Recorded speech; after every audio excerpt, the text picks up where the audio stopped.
Well, hello everyone. I think I've got audio. I see bars, so that's a good sign. We are on a brand new system this week. Redmond is built. It is officially done. Let me just make sure. We are on. Oh, yep. Okay. Yep. We have audio. So, Zach, how's it going? Pretty good. All right, we got bars for you too. So, you guys, everyone who's watched the show has seen the double box before, but because I have the processing power now in the system, uh, the the graphics have gotten updated.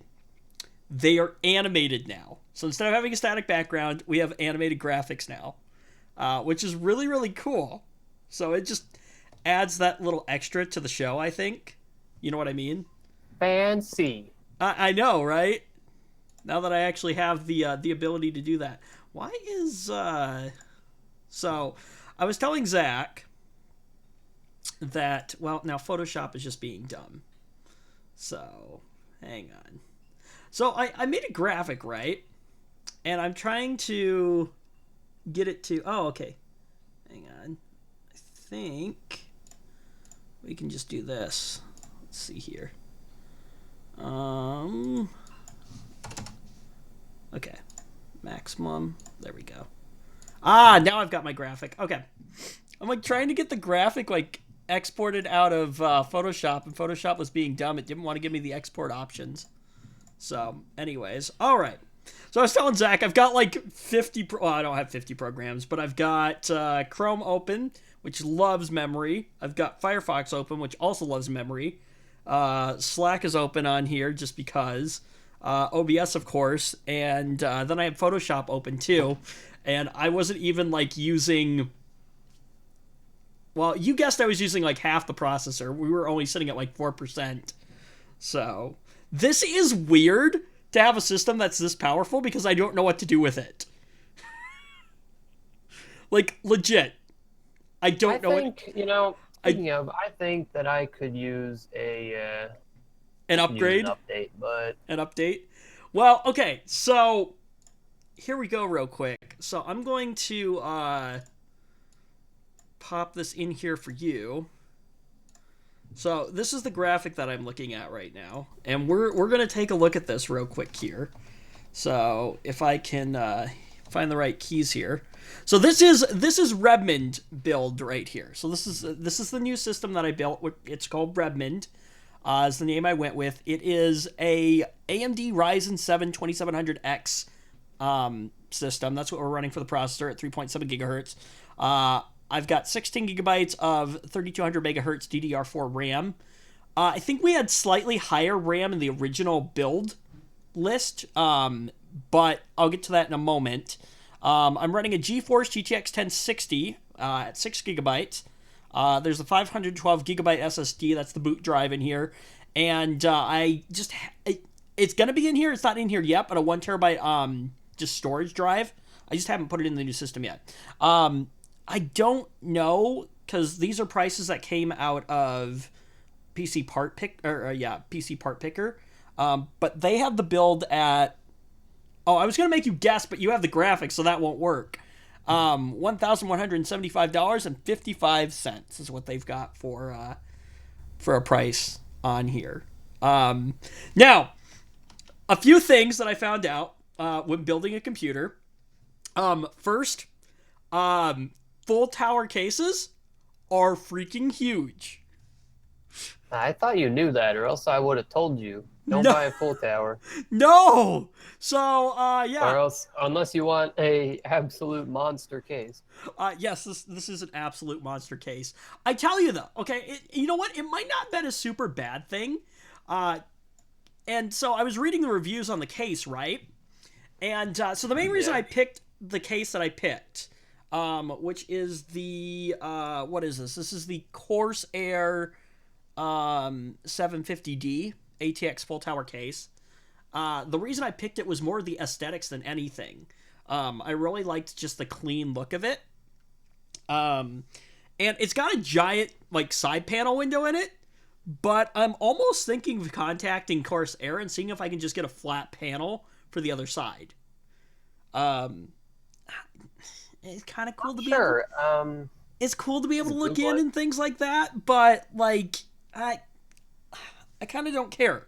Like, I don't know about you, but I could care less about RGB.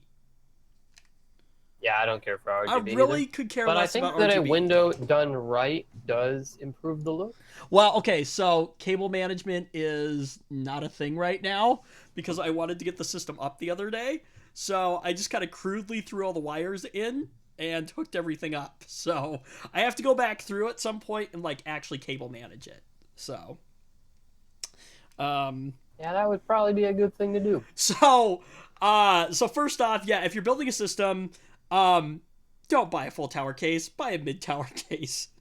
But no, I was looking at the reviews on the case, and somebody said, "Oh, this case is really easy to build." And I was like, "Okay, that sounds good." And then it came in the mail. You know, UPS guy dropped it off and took it out of the box. I'm like, "Oh, yeah." Now I can see why people didn't have a problem building in it. So You can practically climb inside the thing. yeah, so for that aspect of it, actually, you know what? If I was a little bit skinnier and maybe not quite as tall, I probably could kind of fit in there. One exception to the I should add a link to the part picker page. I do not have the Core Master Hyper 212 Evo cooler yet. I'm using the stock cooler that came in the box for now.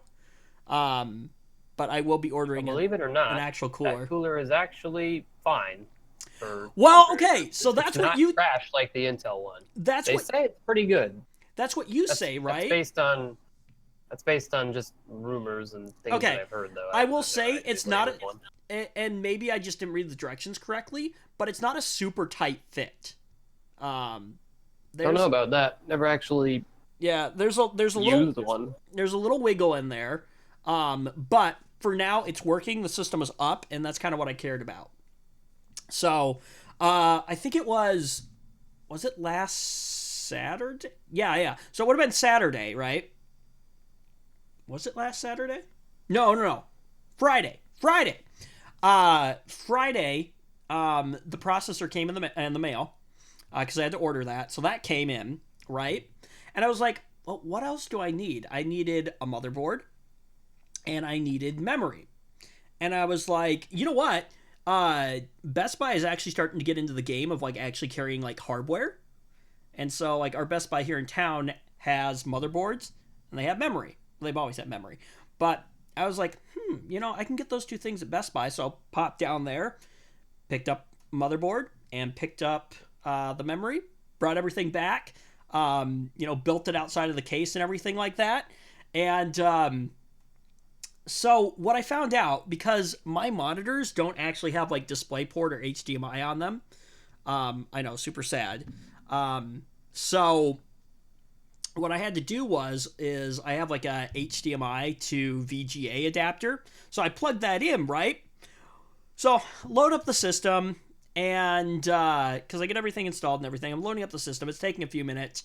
But first boot, so I'm like, it has to do all this checking and things like that. It's because, the board's running through codes and stuff.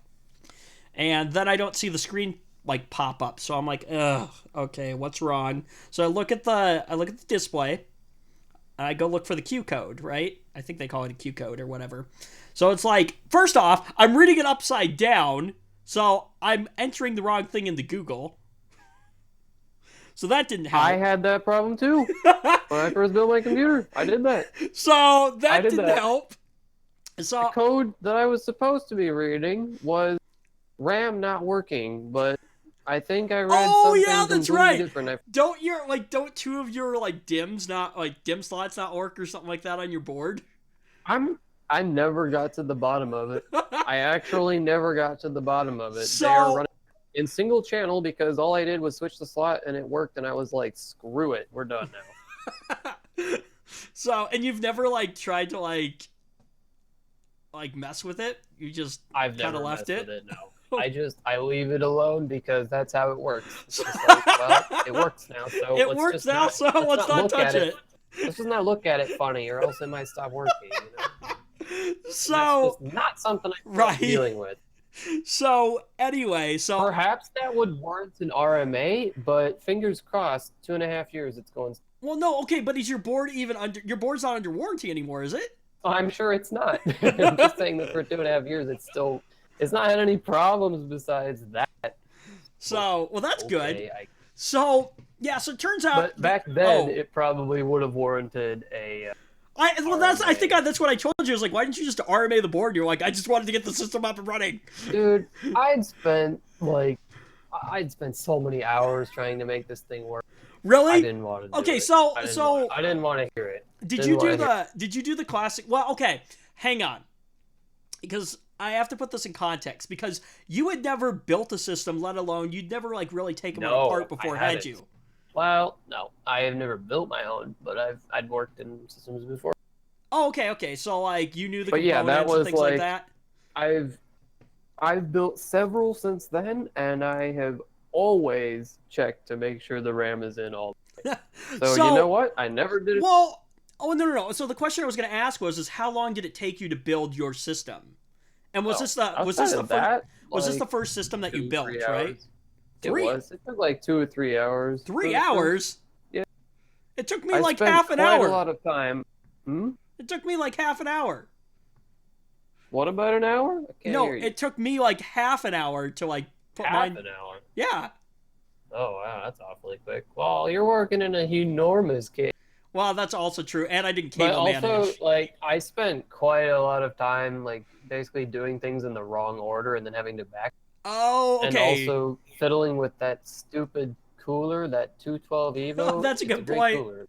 That's a good point. But, like, it's huge and not really easy to install. So, well, okay, so some of what I had going for me is that, like, I've taken many systems apart and put them back together, so I already knew the components and, like, orders and stuff to put things in.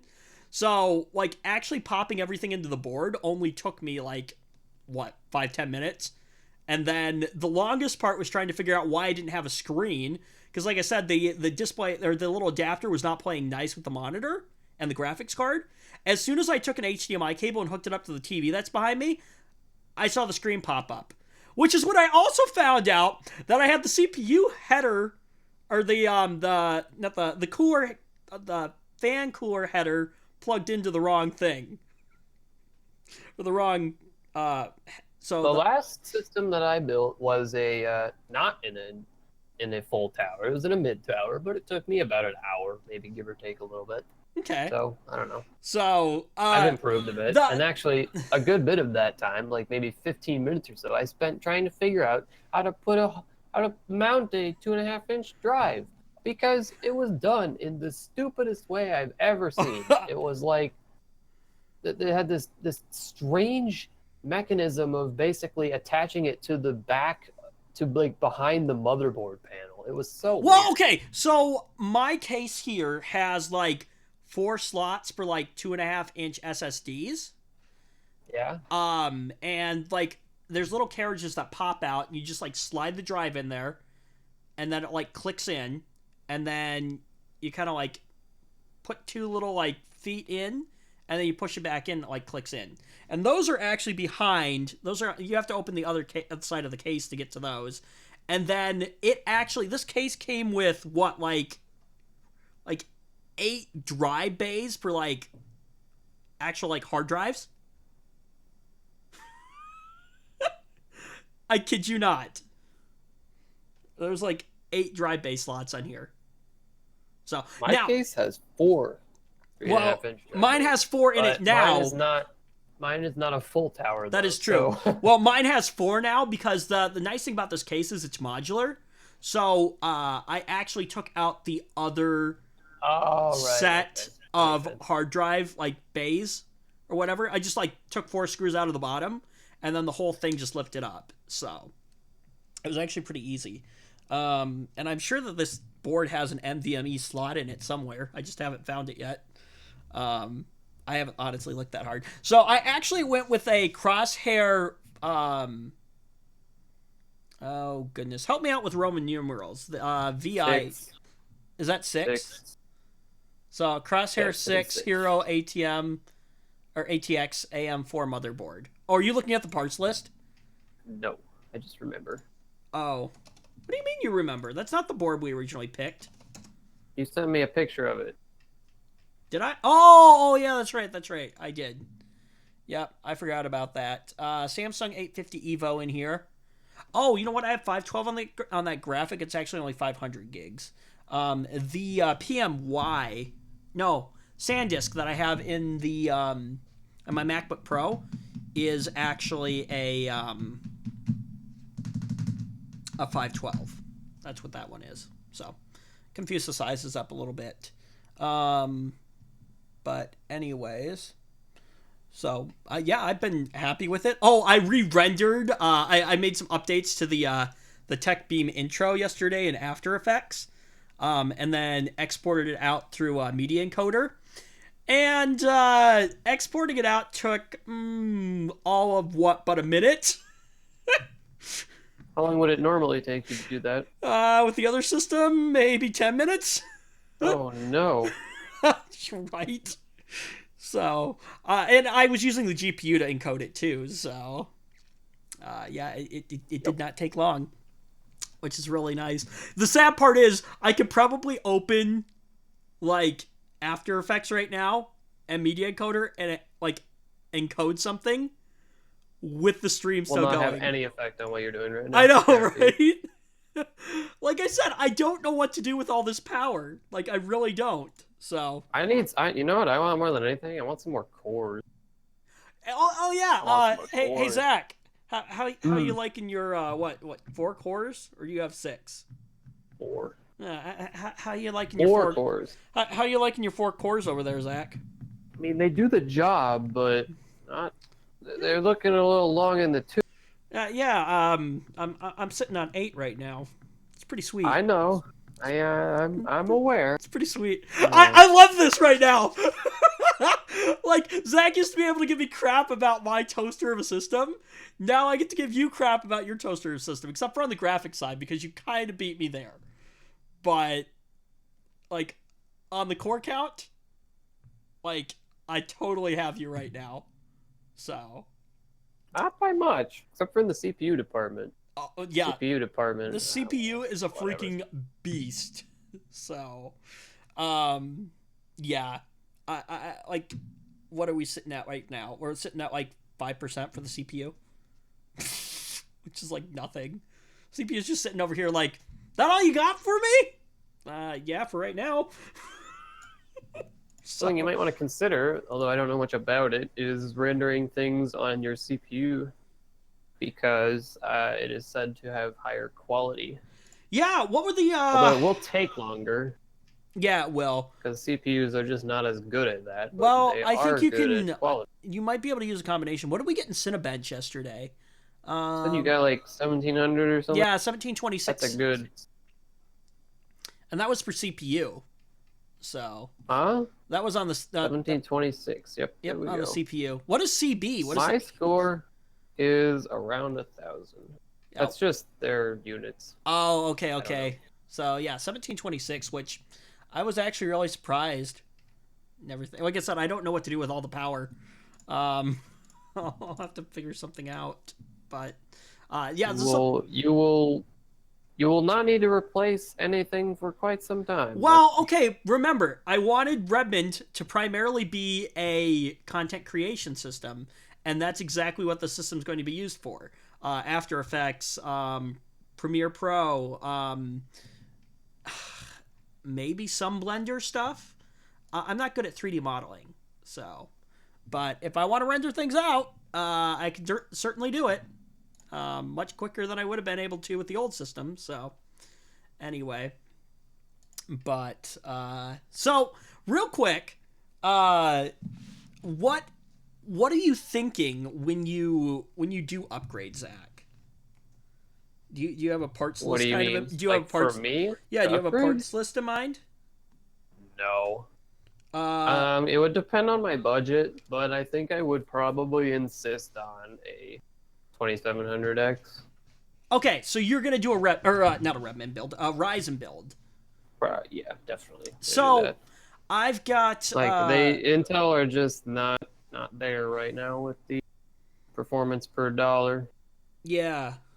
You know Unless they what? step up their game, I'm gonna jump ship for my next system. Oh well, we have a story about Intel coming up later on. Actually, I heard that their newer series of CPUs will be 8 cores. Now, that Yep, actually I might be saw something that. worth looking at. Yeah, but you're gonna But the spend a lot question is, more. will the price go up as a result? If the Yes. price is going to go up as a result, I don't want to. But if they can offer those 8 cores for the same price as their competition, then I'll have to have. Yeah, for And sure. I'll Well, see which one performs better, I guess. so But I my don't. Knowing them, it will cost significantly. yeah. So my buddy at work built a system a while ago. I'm gonna see if he'll text me back here what his specs are because I don't actually remember what they are.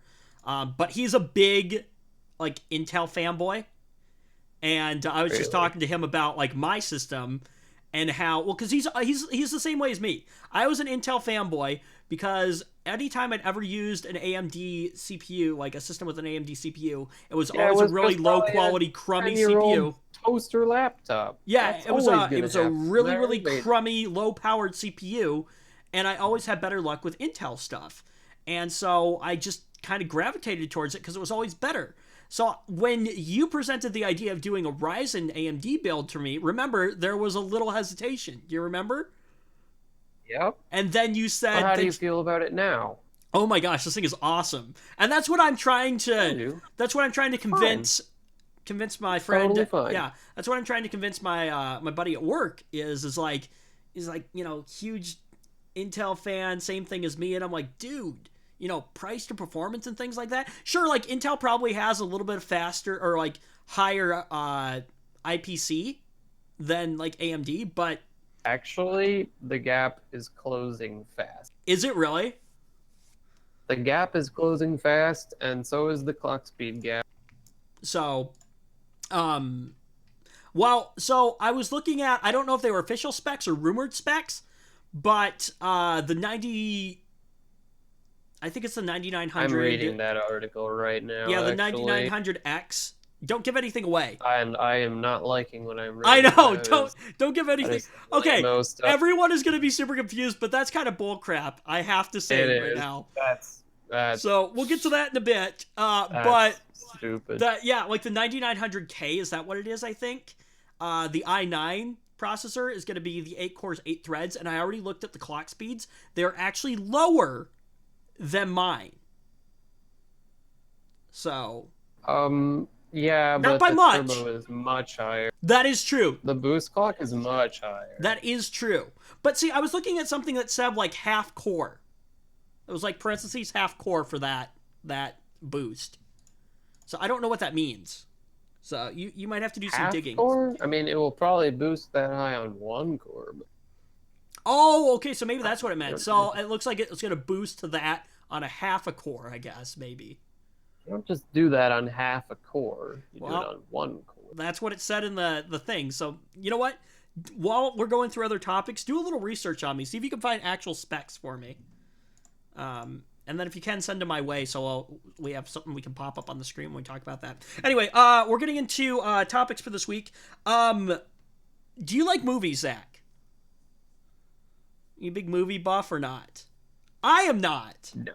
Okay, so some people are. Movie Pass has this, kind of thing or whatever. I think they did this thing where like you can like pay so much per year and like you get like discounts on movies and things like that. Anyway, so Movie Pass CEO Mitch Lowe apologized Friday after the movie ticket subscription service went down a day earlier. Yeah, SEC filing on Thursday showed the company had maybe kind of sort of I don't know ran out of money. Oh, whoops. Well, okay then. Yeah, and they weren't able to pay for tickets, which caused the outage. So the guy said, we have handled the issue on the back end, and our app is now up and running with stability at 100%, Lowe wrote in a statement. The company recently introduced peak pricing for big box movies which some customers haven't been thrilled about. I don't know why. I didn't actually read through all that. In his statement, Lowe emphasized MoviePass wants to avoid raising subscription fees that could potentially involve cutting back on the selection of movies it offers. So I'm not exactly sure how the whole app thing works, but it sounds like maybe they purchase the tickets and then you like rebuy them through them or something like that. I don't know how that whole thing works, but anyway, so yeah, so that's a thing that happened. But like, how unorganized of a company do you have to be to not know how much money you're spending? You know what I mean? Like, how do you run out of money? I suppose somebody didn't do their job. Yeah. You know, somebody in a like accounting type position. And that's what I'm saying. How do you not have a hold of that? Like, just usually you have a whole department dedicated to do, you know, finances and stuff like that. If you've got a big enough company, like I would imagine MoviePass is. But anyway, so quick fun little story there. But yeah, MoviePass ran out of money. So okay. Okay. I value my privacy. You value your privacy, correct, Zach? Yes. Okay. So frequent flyer programs are a frustrating paradox, okay? Because think about it. As humans, we're always on the hunt for a discount. I love saving money. You probably love saving money, Zach. But let's think about this. How often do many of us, do we fly? When was the last time you took a flight, Zach?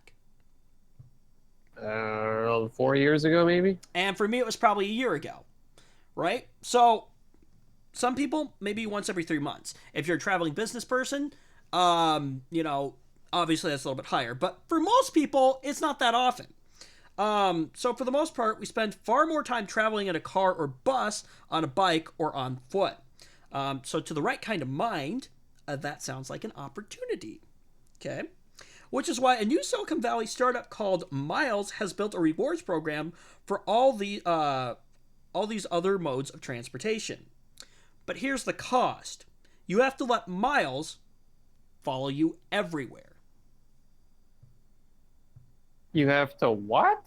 So basically, you download the app, you put it on your phone, and then the app consistently tracks you. It's freaky. So, why? In exchange for you letting them track your every move, you get rewards. I mean, do you do it or not? Yes, I'm sure there's some people who would probably be okay with that. Well, okay. So, here's what scares me about this is that you're right. There are people who are going to do this, right? And is it one of these things? Because here's the thing. I know my phone tracks me consistently. I know, Facebook, Google. Like, it's not an uncommon thing. It's something that happens. And I've just kind of accepted it, and I'm used to it. And we kind of grew up in that era where it's just kind of commonplace, unfortunately. There are precautions that you can obviously take.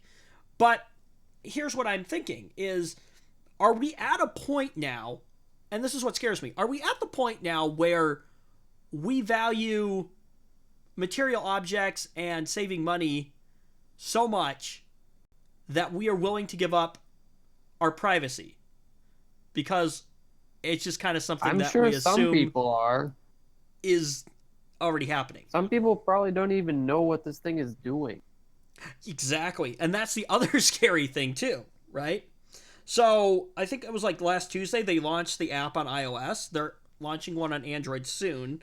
And that lets people rack up miles based on all different modes of ground transportation. Now, what they're doing is based on your mode of transportation. So like if you carpool, you'll get so many points, or miles is what they're actually doing. But the greener your transportation is, the more they'll reward you. So if you, for instance, like if you fly, miles are worth only 1 point or 0.1 miles. So that's what you get. Versus like walking or running, which is worth 10 miles. So, so part of it is kind of trying to figure out how to work with, because they're working with cities and stuff like that to help like figure out how to like make things greener and stuff like that, which is kind of a cool thing. I can give them some credit for that. But the part that really bothers me is the whole tracking your every move kind of thing. I value my privacy too much for that. That's probably where the money comes from to fund the things they're handing out. Okay, so here's the thing, right? So why this is valuable to a company is because it allows them to track what people are doing, figure out what it is that they're doing, then using machine learning, they can build on, people seem to be, doing this and people seem to be doing this, and it helps them make better and smarter business decisions, but also it's targeted advertisement too.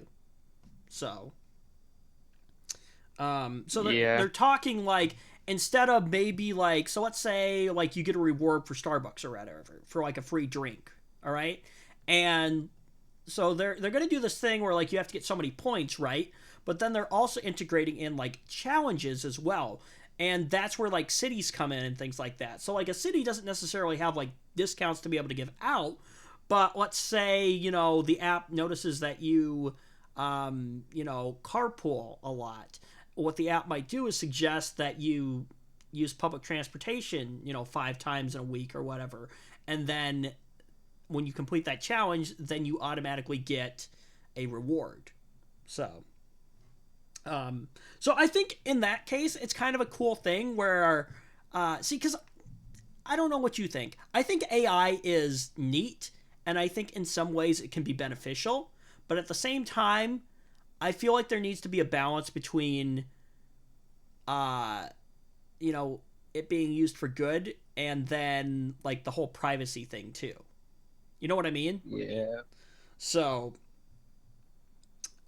Yep. I don't know. I don't have any plans to download the app.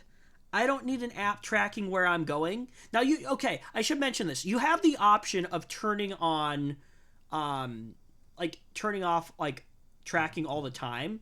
And you can have it set so that it only the app tracks you only when you have the app open. Which obviously means that you have to open the app. Then they probably won't get anything. Like, they won't get much data, really. Well, yeah, you have to remember to open the app every time you want to, count stuff for rewards and things like that. So, now here's the only other thing to think about too, is think about how many companies have gotten hacked recently too, because what kind of personal data is being sent and things like that. Especially an app that's tracking you consistently. So that's the other thing to think about with this is the privacy or not the security concerns with the app as well and things, because I don't know what it is right now, but apparently companies just kind of have this mentality of, oh well, we're not going to get hacked, and then they get hacked, and I'm like, what happened? Well, you weren't employing the best security practices in the world.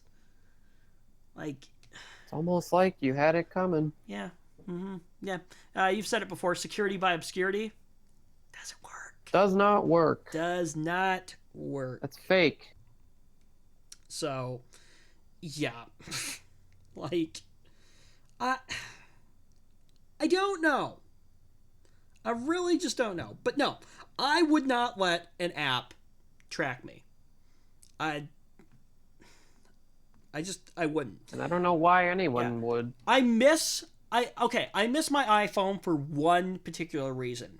So the app that my employer uses for clocking in and clocking out has like a location tracking feature in it. So, they can make sure that you're like on the premises and that you're not just randomly clocking in wherever, I guess. Which, okay, kind of makes sense. But I was able to actually disable the tracking services, and maybe I just haven't dug through the menus far enough yet, but I was able to turn that off on my iPhone so that the app wouldn't be able to do that. I'm Now when I sure do there it, is. I'm sure there's a way to do oh that. yeah, but see, here's the stupid thing, right? So I did it on the Android thing, or on my Android phone, right? And it might have just Yeah. been like, instead of like doing an overall, I don't remember if there was like an overall setting in iOS or what, but when I did it on the Android phone, the app stopped working. Like it wouldn't let me clock in and out.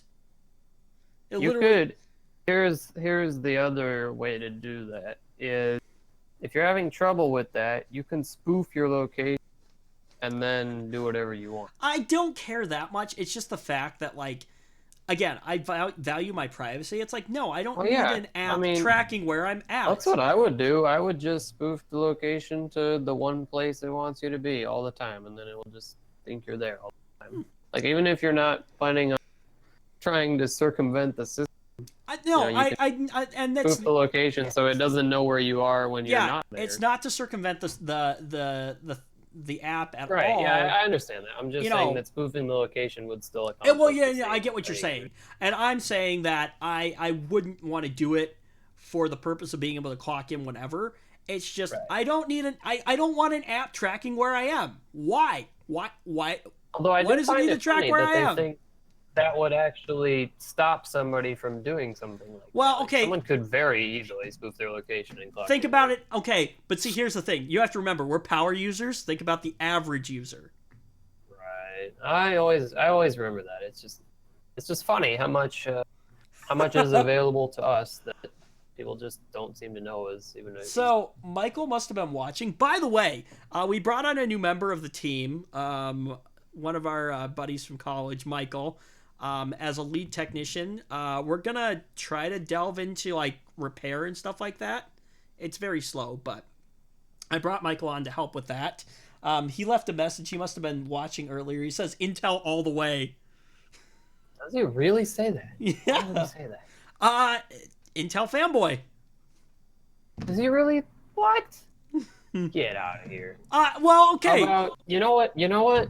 All the way. You know what's all the way is the superior product.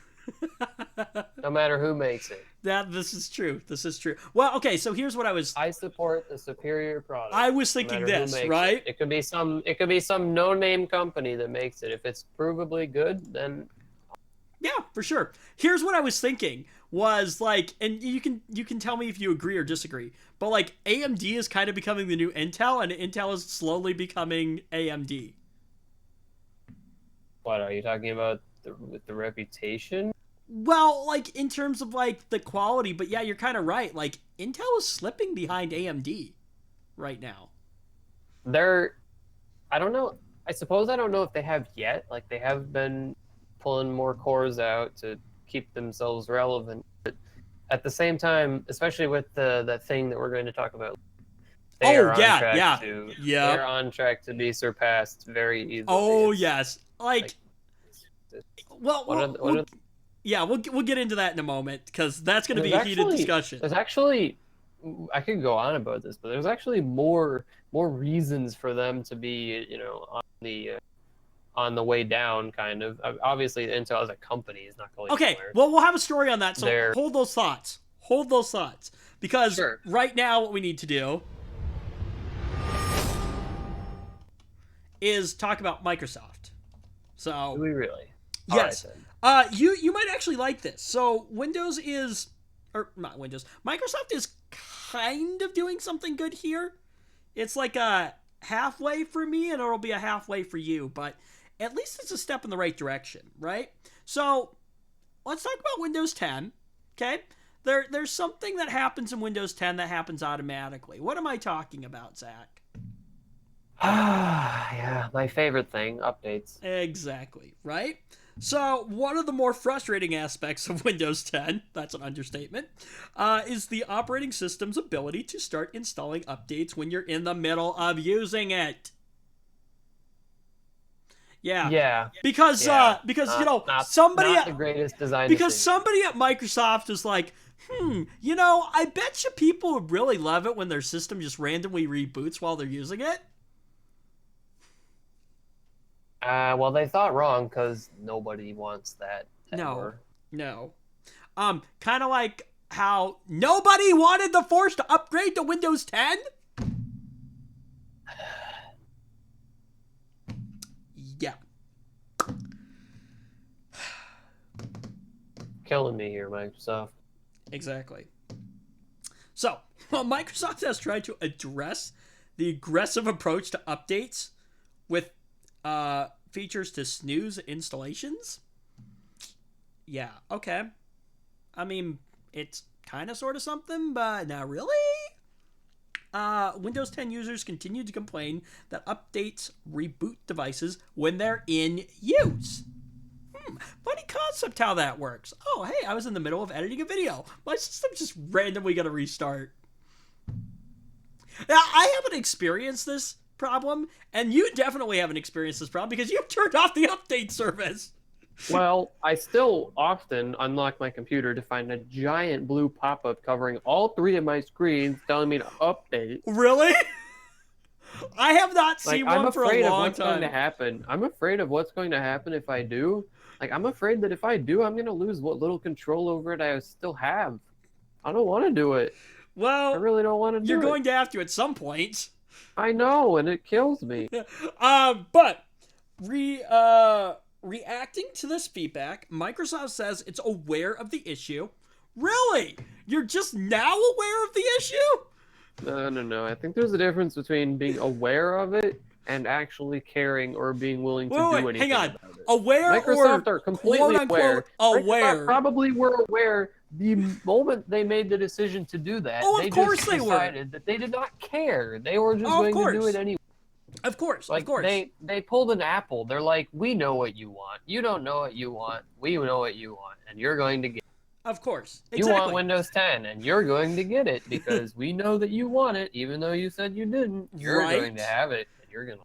Yeah. It's Windows 10. Oh, you said you didn't want Windows 10? Whether you want it or not. Yeah. Oh, you said you didn't want Windows 10? Oh, that's too bad. Oh, you went in and disabled the automatic update for Windows 10? Oh, that's too bad. We're going to force a new update down your box so that we reverse that. Like Scumbag Microsoft. Like, I feel like it took way more effort to rework the patch to circumvent that than it would have to just leave it alone. So, and you know what? I wonder if there would have been a better reception to Windows 10 if Microsoft didn't shove it down people's throats. Probably, actually. Like, Windows 10's not bad. No, Windows it really 10, isn't. Besides all that... With just a few small improvements that would just be so easy. All the telemetry crap, make Windows 10 into an amazing operating system. Yeah. All the telemetry crap that's in there, though, all the updates that happen in the background, all the extra crap that's happening in the background that has to do with updates and stuff like that. Poor decision. It's like they're okay with being pretty good. Like, what's the point of that? Just a couple small changes and Windows 10 could go from pretty good to fantastic. Yeah. Quote from Microsoft here real quick. We heard you. And to alleviate this pain, if you have an update pending, we've updated our reboot logic to use a new system that is more adaptive and proactive, explains Microsoft Windows Insider Chief Donna Sarkar. Right. So do you know what that means? It means that Windows 10 is now going to evaluate what you're doing on your computer all the time so that it knows if you're actually doing anything at all. Yeah, like streaming right now? Mm-hmm. Well, I mean, the update hasn't dropped yet. It's going to be... what they want to do is use machine learning, as in machine learning that watches what you're doing on your computer to learn wait, hang on. Hang on, pause for a second. That sounds oddly familiar. Yeah, it sounds like something they already do. It sounds oddly familiar. Right. Yeah. So, but that's the plan. Basically, they're going to use machine learning to figure out what it is that you're doing and then determine, like, if you just left your computer or not. Because, like, here's the other thing. They're going to try to do it so that, like, your system only, reboots during, like, times you wouldn't normally be using it. So, the classic scenario... Here's a really novel idea. how about my machine does not reboot unless I tell it to? Exactly. Okay, I'm glad you brought that up, but hang on one second. So the plan is right. So you get up, you go. Here's a good example. So let's say my water bottle's empty, right? So I get up right now, go fill up my water bottle, I come back. Theoretically, my system won't restart. Right. Well, that's the plan anyway. That's but the plan. Why can't right? why can't But- the computer just restart when you tell it to? I don't understand why Microsoft are so averse to that. Exactly, because the here's the problem thing. Here's the thing. Let's look back, right? History of Microsoft here a little bit. Okay? Yeah. Windows XP, they gave you the option. Windows 7, they gave you the option. Windows 8, they gave you the option. Windows 8.1, they gave you the option. What changed in Windows 10? And was it really that, were people really having a problem? Was it such a big problem that people weren't updating? Was that what it was? like- and if It's it almost- is, it's like where did they get that Microsoft data from? think people are too stupid. Well, okay, but if you remember, right, one of the first things that happens when you loaded an OS on or you got your computer out of the box, remember, and the setup process, at least I remember this in Windows XP, was, a giant screen about updates. How would you like to receive updates? And if I remember correctly, the automatic option was selected by default. But But you had the but chance. you had the to change it. choice. You had the choice. And you know what 95% of people probably did? They didn't change anything. Yeah, they probably just. Yeah, oh, come on, let's be honest. Click, click, click, click, click, click, click, click, click, click, click, click. Okay, we're done. Oh, But now with Eula. Windows 10, with yeah, I Windows 10, accept. when you're installing, right, you have to carefully examine every single option because Mhm. you never know. Oh, All of those and- options could be telemetry related or Yeah. update related and something horrible. And Barnacules did a video on this, showing it. Even when he selected certain options in the setup process, he still had It to go did back nothing. later, after the setup process was done, go into the settings after the system was set up, and then turn things off again that he had already turned now- off. Like, I don't, and this is the other thing that needs to be fixed in Windows, is why does, every time there's an update, every time, like, why are you consistently changing settings, Microsoft? You should leave my box alone. If I have uninstalled something, don't reinstall it. If I have set a setting one particular way, don't change it on me. Like, do a better job of leaving the system the way you found it. Someday they'll learn. I think someday maybe they will learn. but- Well, okay, this is what I was saying. This is a step in the quote unquote right direction, I guess.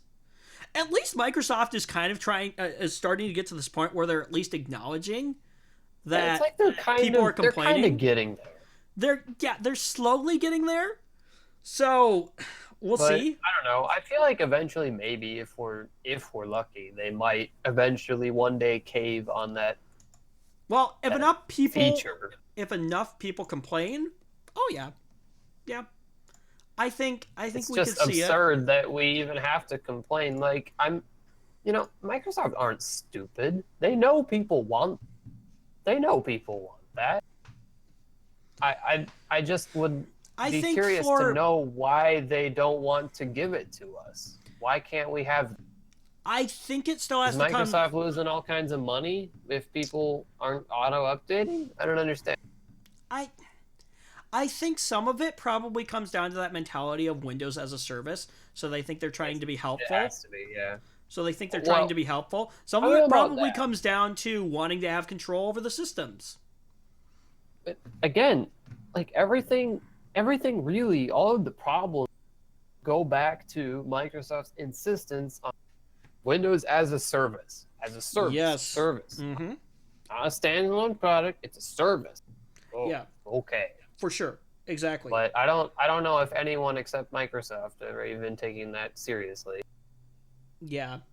We're going to run over this week. That's okay, because this next topic is going to be a fast one, and one that you'll find kind of funny. Oh no. So, you ready?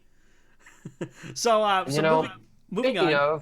Speaking of telemetry, I think now is probably a good time for me to update my Spybot anti-beacon. Thanks for the Oh, it's actually, there's an update for it? I don't know.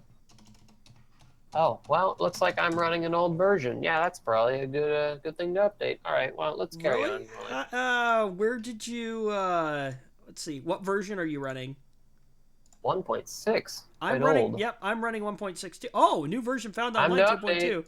Time to update. Okay, so, real quick here, you know what, I'm gonna, oh, I can't move it right now. Ah! Okay. Yes, I accept the agreement. Should we go through and read the EULA? I'm sure that's a terrible way to think about it. Now, okay, Whatever. so there's a setting on here. I'm gonna so this is a great app for anyone who does not have it. Right here. So this is called Spybot Anti-Beacon. Do you want to explain to people what it does real quick, Zach? It basically blocks a majority of the telemetry and Yes. Mm-hmm. The That's all telemetry it data and does. stuff. So if you have privacy concerns with Windows 10, this should alleviate many of them. Yeah, it's from the Now, same I company guess that made. I'm sure nothing is perfect, Yeah. but it's definitely better than nothing. Yeah, so this is from the same company that made Spybot Search and Destroy, which is like a malware remover program. This is a free program. Just search for Spybot Anti-Beacon. You can put it on your system. There is. Did you just click through the menus? Yeah, that's what I did. Okay, so when you're doing this, it should be checked by default, but there's an option that is that says refresh immunization after each system restart. You want to make sure that's checked because it'll basically rerun the program every time your system starts up. So it just means that you don't have to remember to go in and start it up. So, oh, wow. This got a completely new, like, redesign here. Mine is refusing to come up, so that's fun. Okay, hold on. I wonder if it has something to do with you turning off the update services. Something's not compatible in there. Okay, so it's going to throw. I don't know if my screen just like froze up there or what. Yeah, it did. It went black for a second. So it's going to throw up a UAC box. It's okay. You can hit okay. So in this new one here, it says block telemetry options. So 25 immunizations available. Telemetry host, I want to block those. So let's see here. Sensors. So I'm just going to turn. Oh, Cortana group policy is in here now. Nice. Yeah. So I'm just going to turn everything on. I don't even know what some of this stuff is. There's a bunch of OneDrive stuff. I love this. I joked about this with you one time. So like when you get a brand new system, right? It'll pop up the box. It's like getting started, or you open the OneDrive folder and there's a document in there that says getting started with OneDrive, right? So here's if I was going to write that document, right? Getting started with OneDrive. Step 1, uninstall OneDrive. Yes. This is the right answer. So, okay, so I'm going to close that out. But yeah, so Spybot Anti-Beacon, really, really cool. They just updated it. Thank you for letting me know that there was an update with that. Because, yeah, I for sure didn't have the update there. So, anyway, so, yeah, really, really cool app. Should help block a lot of that telemetry stuff. Oh, jeez, that just scared the crap out of me. I have a like a calendar notification that just popped up and scared the crap out of me. I was not expecting that. Rip everyone's ears if you're wearing headphones. Sorry about that. So, okay. ISPs are really, really scummy. And, well, now my phone's This is a known thing. Yes. They're probably going to be even more scummy. Oh, have you noticed anything now that net neutrality is, not a thing? RIP. What did you have in mind? Oh, no, I'm just wondering if you've seen anything, like if you've noticed like any slowdowns or anything like that. Luckily, ISP has always been crap, so there's uh, nothing new there. They're just going to now continue to now be for me, like they are. luckily I have a local co-op, which is completely awesome. They don't plan on doing any of the scummy crap, at least is what they say, and it would be stupid for them to do so anyways. I have a fiber connection to my house, which is completely awesome. I absolutely love it. I have no data caps. It's great. Zach just got really quiet because he's super mad.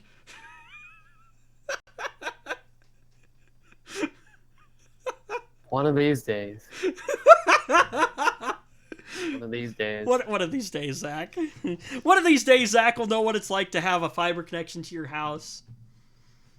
One of these days. It's pretty sweet. One of these days. It's really sweet. It's awesome. Yeah. Man, I can't even remember what it's like to have a cable connection to the house. All right, we're moving on. Oh, come on. I had to give you a little crap about that. Hey, now I have to give you crap about That your was internet? not just a little, that was a truckload. Now I haven't done it for a while. Now I have to give you crap about your internet connection to your home and your toaster of a computer now. My computer is not crap. Compared to my system right now? Actually, compared to yours, it's only, it's not crap, it's just not quite as good. Just not quite as good. I don't know. So anyway, Great, okay. I guess. So Spectrum, aka Charter, and anywhere in the world, everywhere else in the country besides New York, is getting the boot from the state of New York. Good. Anything that costs them money is good. Yeah, so this comes after the company failed to deliver on its fast internet promises. The state required Spectrum to roll out high-speed internet across underserved rural areas when it merged with Time Warner Cable in 2016. I bet you I partially know some of the we're going to go with an excuse because it's definitely an excuse as to why they didn't do this. Oh, net neutrality was... That would cost too much money. Well, but net neutrality was hindering us and we couldn't expand our networks. And now that it's gone, we can. Yeah, that's absolutely bullcrap. But we still didn't. Yeah, it's because absolutely that would bullcrap. cost us money. So, I mean, like, net neutrality being in place, complete garbage. Take those excuses and just put them in the dumpster. The dumpster that is your company. Yeah. So the company failed to do so after, get this, 2 years! The state gave them 2 years to roll out. 2 years to deliver, and they don't do anything. So now the state is forcing the company to cease operations by revoking its approval for the 2016 merger. The approval was contingent on Charter expanding the Spectrum network, but it's also seeking $3 million in penalties. Spectrum has to keep operating uninterrupted for 60 days while the state finds a new internet provider to service customers. Now, okay, let's see if I can get this chair to stay the way I want it to. $3 million? That's a drop in the bucket for them. Exactly. They don't care. Yeah, that's a drop in the bucket. But they'll gladly pay that $3 million if it means they could rake in the cash or avoid spending their cash. At least there are consequences now, which is good. I like this. I like that there's consequences. Yeah, this is good. Well, but see, being out of New York now, how much money are they going to lose on this? I'm sure they will lose quite a lot of money. That's an entire state that they no longer can do business in. That's hilarious, actually. I'm sure that's one way to make them take away their business, take away their right to do business in an entire state. Population of New York State. Any guesses for 2017? Any guesses? I don't know. Take a wild guess. How many people? A few million, I guess. A few million? I don't know. Yeah, like 19.85 million. I was gonna say New York City alone is like almost 10 million, right? It's several million people in New York City. That's for sure. Yeah, 8.538 million. And that was in 2016. That was actually pretty close. So yeah. So almost 20 million people. That's a lot of customers, So especially considering well, that. okay. How many of them do you think were their customers? Well, see, that depends. That depends on how much of a grip they have over the local communities. Because let's remember that in most cases, see, I live in a rare case where I have Mediacom. Okay, well, let's just say that let's be really conservative and say like 1 in 20 people are their customers, right? Okay, That's okay, 1 million customers yeah, that they have to give up. mm-hmm, yeah. I So, can't hear you. uh, can you hear me now? Yeah, I can now. Okay. I don't know what happened then. So anyway, yeah, but you're right. That is a lot of people. It's a lot of money that they're because think about it. Like And let's say each of those people pay $50 a month. exactly. Yeah, So what is that? that's So a lot of 50 money times down the 12, drain. that's $600 right there. And what? Well, that would 600? be easy math there. Yeah, If every one of those people paid on average $50 a month, that's $50 million a month that they are no longer receiving. yeah, that's a lot of money. Yep. So, now here's That's the a little thing. bit more than the $3 million fine that they have to pay. Yeah, I hope this doesn't blow up in New York State's face though, because now they have to find somebody new to basically service the state. No, I'm sure it'll be another dumpster company. Oh, I'm sure. But at So least we can laugh about the dumpster company that got their right to be a dumpster in New York revoked. I guess I don't know. yeah, so it's unclear what Spectrum is planning to do now. Yeah, you just lost the whole entire state. But the state is asking it to come up with a transition plan. I was listening to the WAN show last week, and they had like Jay's Two Cents and Louis Rossman, and somebody else. But Louis Rossman, he owns a repair shop in New York City. He had like the Spectrum internet, right?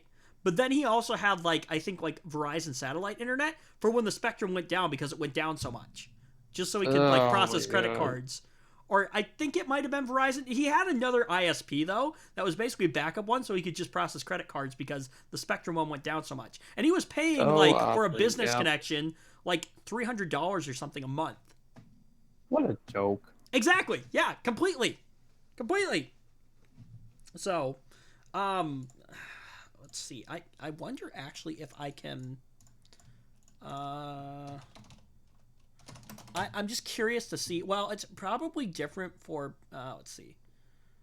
Sky Blue Solutions here.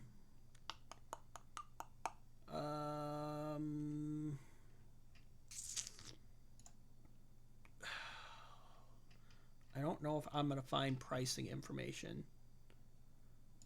Oh, Sky Connect plans and pricing. Sky Connect plans and pricing here. So like for the Premier package, really? $39.99 a month? That's it? Wow. That's actually cheaper than I thought that would be for like a business. Normally they jack the prices up for like business stuff a little bit, don't they? Right. So, Yeah. oh wait, hang on. Oh no, that's Unified Connections or Communications. So local long distance, unlimited international calling, desktop visual sharing, web meeting, unlimited audio conferencing. Oh, maybe this isn't what I want.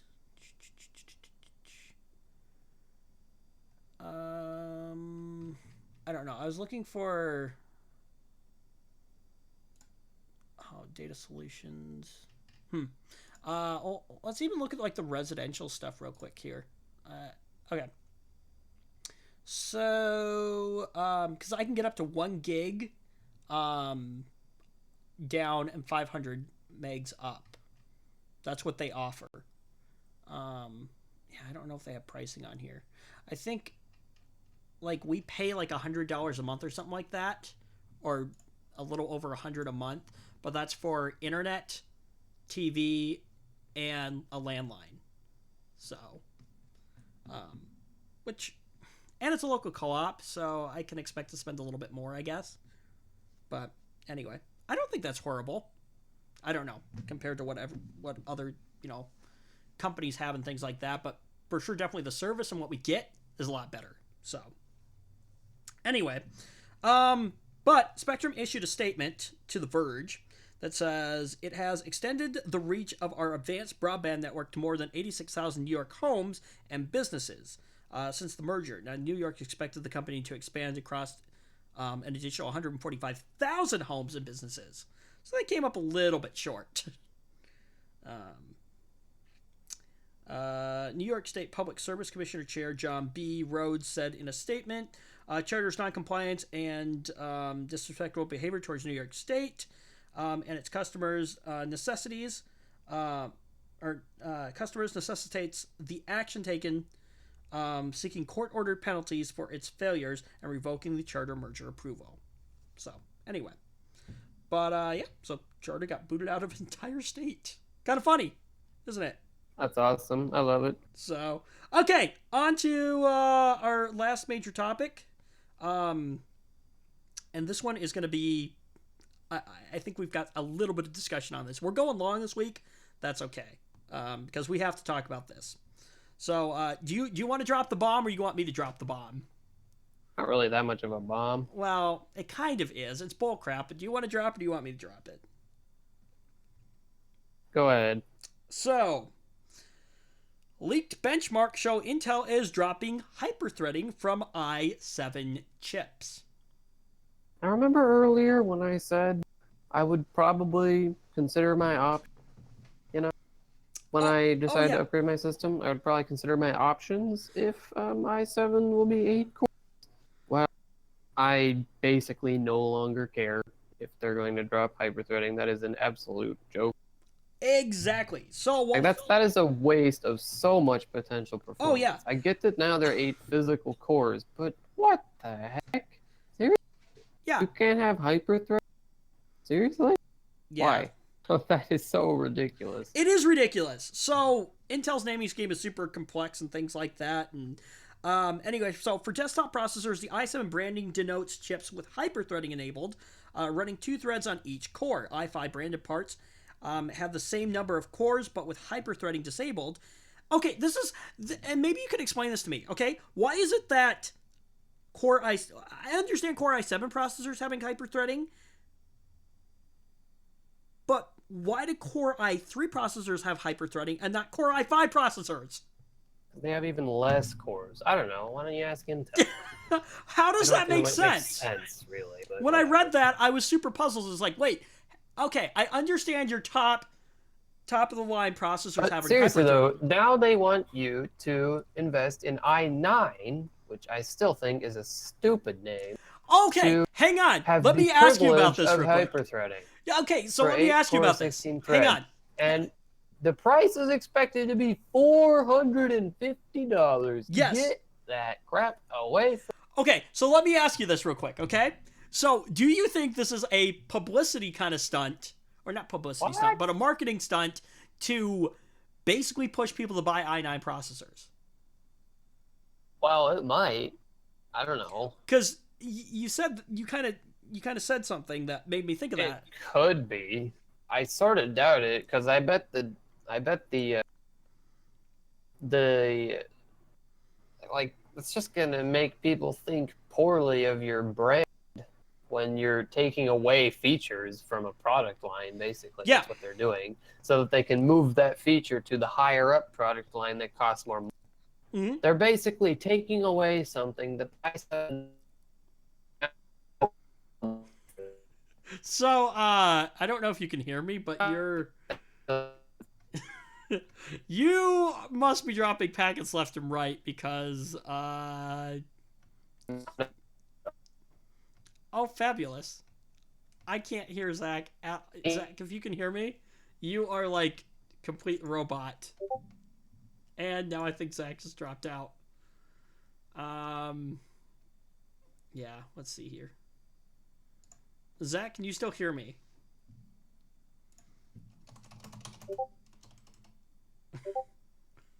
So Zach can't hear me at all. Hold on. Okay.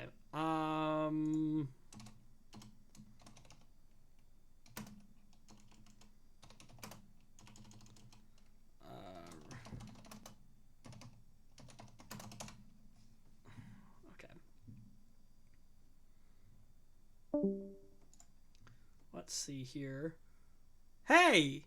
Oh, wait, no, that's just me. Let's see if Zach comes back here. So, experiencing technical difficulties. This is, you know what? Oh, hey, can you hear me? I can hear you. Okay, I don't know if, like, Discord just dropped out or if, Crummy Mediacom dropped out, so.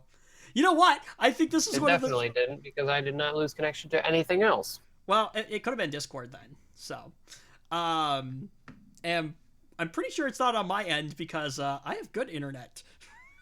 It's nothing to do with the internet, I'm sure. So, well, we can't blame it on the crummy system anymore. I don't know, whatever. Right? So, as I was saying, no matter how you spin it, this just doesn't look good for Intel's brand at all. It just doesn't. No, it does not at all. They're taking away a feature and now moving into a higher tier product that costs more money and saying, we want more money for this feature that you're already... That you're already what? And this is hardly the time for them to be doing that either. They are already... Yes, exactly. They're already starting to fall behind. Yeah, they are slipping for sure. Like the scalability of their parts is just not the same as AMD's chiplet type architecture. Did you ever find specs for the Intel 9th gen?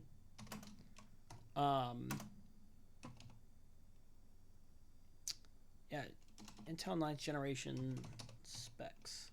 Yeah, did you ever find specs or not? Well, okay, so this one says leaked. No, I did not. I didn't look. CPU official specifications. Well, it says right here. Oh, wait, no, hold on. Hang on. I've got one for you. Try that. Because it's got, like, leak stuff here, but then it also says... I mean, to be honest, I don't even care. Oh. I don't even care. Like, if it is going to be 8-core 8-thread, I don't even want it. I don't even care what anything else about it. Okay, I think this will work. Yeah, there we go. Okay. So... They're basically saying now you have to buy the 9900K, which is an i9 and will cost you almost $500 just to have the privilege of Hyper. Awesome. Yeah, I think I'll just look to their competitor.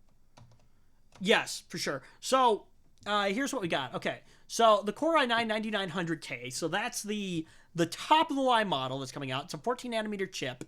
14 nanometer plus plus. What does the plus plus mean? Do you know? Plus would indicate refining of the architecture.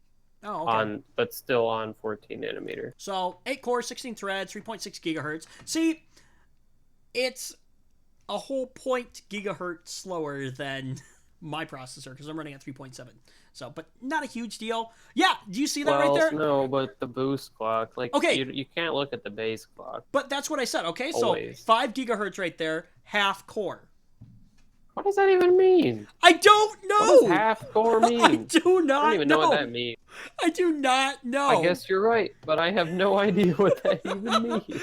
So you get What does that mean? So you can run the chip at 5 gigahertz, but you only get a half a core at that. How do you even do half a core? How does that even work? I don't know. So wait, no, okay. So does that mean that only half a core? Well, theoretically, but would that mean that if it was half a core, then it would just be 2 cores, right? Because you can't just have half a core. You can have 1 or 2. Okay, so let's take the 4.8 gigahertz right there. So it says 4 cores. So does that mean that only 4 cores will run at that speed then? Yeah, that's actually pretty good though. Like, those are high clocks. But I mean, I'm still puzzled by that half a core though. So yeah, apparently that's a thing that that Intel has figured out how to do. Give you a half a core. I mean, really though, like this like if there was even a thought in my mind of my next CPU being an Intel, it's just gone. It's gone. Yeah. I don't Well, even okay. care. And so here's the they thing. want, like, if I was going to spend that extra money, I could just take a look at Threadripper, and off the top of my head, I don't know what is available for that $500 price point. Well, 10 you know cores, what? maybe? I'm not Let's sure. see. Let's take a look. Yeah, so AMD Threadripper. Well, Threadripper 2. Specs. Yeah, let's take a look. Okay, hang on. This is what I got, so we're on the same article here. Well, Threadripper 2 is not out yet. Well, yeah, but by the time that you're looking at okay, yeah, let's talk about that. Let's see. I don't have a is there any table here. Pricing information? Okay. There's no word on how much the new ones will cost. Well, that's unfortunate. Oh, yeah, wait, no, okay, here we go. So, okay. So a Threadripper 1950X, which is 16 cores, 32 threads, for 3.4 gigahertz base, 4 gigahertz boost, it's gonna run you $1,000, Zach. That's gonna use the Zen 1 architecture. Like, with how much they've improved the clock speeds on Zen 2, no point in buying. So, well, they've got the 1900X in here, which is 8 cores, 16 threads. Yeah, okay, I was wrong. I was wrong about that. But I mean, in any case, even still, the 97 it would still be possible to just buy a 2700X. Yeah, Ryzen. The 2700X is the same price as the i7, and then enjoy your. Well, no, actually a little bit cheaper than the yeah, i7. Even a little bit less, and then you can enjoy your 8-core 16 thread, like it was meant to be. Yeah, hang on. Let me. Like it was before Intel cannibalized that feature for their higher end product. Blink. Yeah. 319.79, and they want what? Theoretically 350 for a Core i7 9700K, for 8 cores, 8 threads, mind you, because you get 8 cores and 16 threads, right, on the 2700X, right? That's right. So you're getting what? 8 less threads. You're getting a higher clock speed, not by much, but a higher clock speed. An HT thread is equivalent to about half a core. The TDP is lower, but like, you're basically throwing away half of the CPU, like an extra half of the CPU. Well, okay. You're basically throwing away a third of the performance, I suppose. If you're talking about an application that could use all of those things, you're basically throwing away a third of the performance. Like, that's a very rough number. Here's something to think about for you, that's insane. Here's something to think about for you, however, though. Okay, so you're in a slightly different situation than me. I have programs that can actually take advantage of all the cores and the thread counts and things like that, like Premiere Pro, After Effects. I'm not interested in squeezing every last ounce of performance out of one. Well, but no, that's not what I'm saying. I have so many things open at once. I want to have all of the threads. Okay, so that's what you want the threads for. I was gonna say, because like games for the most part nowadays don't even really support multi-threads. Like some of them do. Like really though, if you look at benchmarks, the difference is just not there. It's there, but it's just not enough. Well, but even if you're enough of a difference to warrant buying Intel. Right, but even if you're tolerating that reduction of performance, really. But here's the thing: applications. Even if you're sitting on, even if you're still going to be going with, what is it, Team Red? Yeah. Even if you're going with Team Red on this, right? Like, do you need a 2700X? I would probably get one just because it would be reasonably affordable, and well, that's also true too. It would last a long time, and that's something to think about for what it is that you're doing. Because again, like in my scenario, right, I want to do more content creation with my system, so having programs like After Effects and Premiere Pro and Media Encoder that can take advantage of all the extra core count and the extra threads and stuff like that, and hyper-threading, it completely makes sense. In your case, somebody who's doing gaming, where a lot of games don't actually offer hyper-threading, support, things Yeah, but like it's that. also the ability to have other things running on the side. Well, yeah, and you're not right. affect your You're performance. absolutely right. That is true. But that's You something can do to, so many things with all those threads. yeah. It's amazing. I want to have it. But that's something to consider and something to think about. Well, you know what's not something to think about though is 8-core 8-thread versus 8-core 16-thread. Exactly, Not and even a contest. and even like we said, when you're looking at the specs comparatively too, with what the lineup is for the Core i9, right?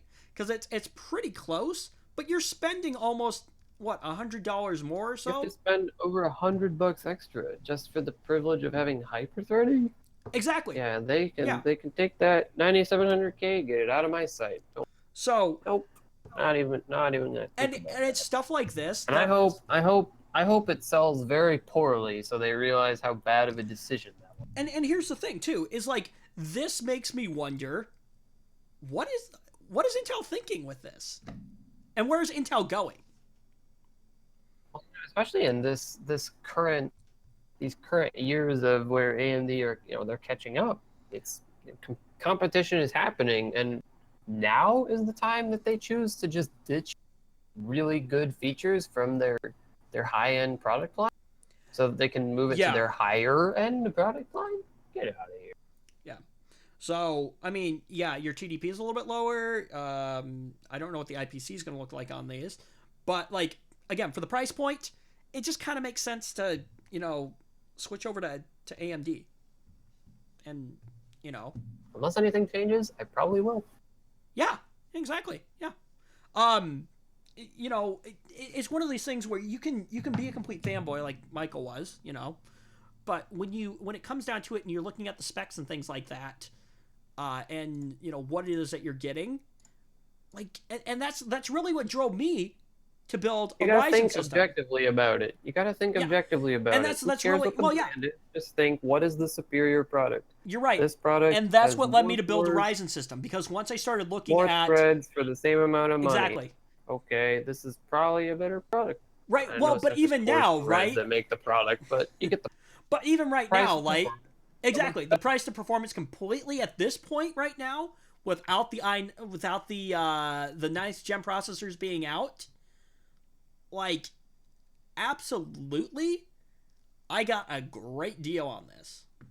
Compared to what I would have spent well, there is no comparison right now because I wouldn't have been able to buy an 8-core 16-thread processor from Intel because it's not offered.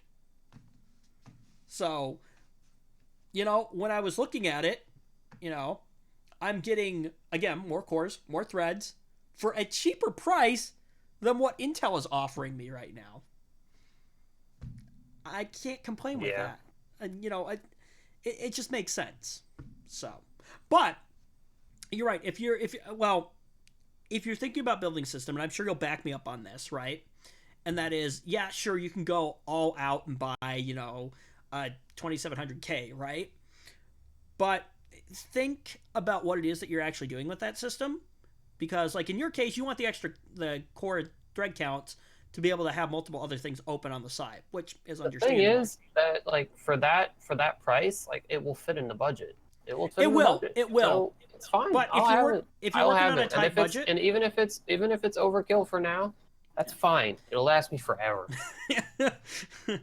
For years. Yeah, you will. So even if you're, but if your budget is tight, that's something to consider. If you're going to do a lot of content creation, having more cores, more thread counts makes sense. If you don't need all that, then... Well, there's also lower-end products in the Ryzen lineup that are still often better for the money than their Intel counterparts. For sure. I find it hard to recommend Intel these days. I am finding it hard to recommend them as well. I have to say that right now, with Redmond, I am extremely happy. I've done this entire show. I've been streaming for over 2 hours now off of OBS. This thing has not glitched out once on me. Well, I would hope not. Well, no, but I'm saying comparative to Maverick,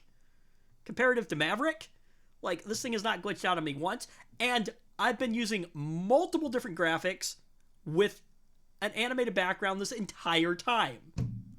Like, pretty much every single graphic that's been up has been an animated background. Not only does it have to continuously render that because it's on a loop too, but it's also driving the processing for my webcam as well, for the picture for me, running all the other programs that were in the background like Chrome and Firefox, which love to eat up the RAM and things like that.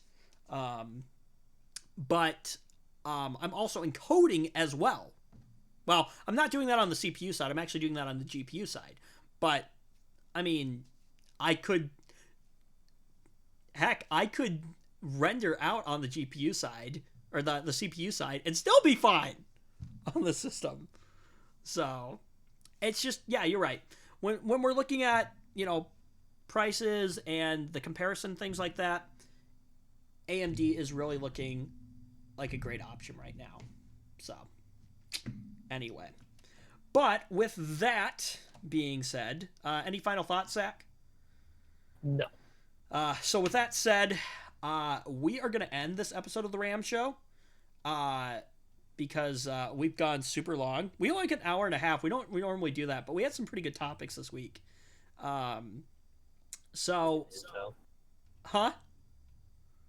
What did you say, Zach? That freaking Intel. Yeah, exactly. So anyway, I am going to end this episode of the RAM Show. If you liked it, leave a thumbs up. If you didn't, thumbs down. Get subscribed if you haven't done that already. Now that I have a new system, it's going to be a lot easier to create content a lot quicker. So hopefully we'll get some new content out, and we'll get some stuff out about Redmond here. So possibly look for that. But we will definitely see you next week right here on the RAM Show. Bye.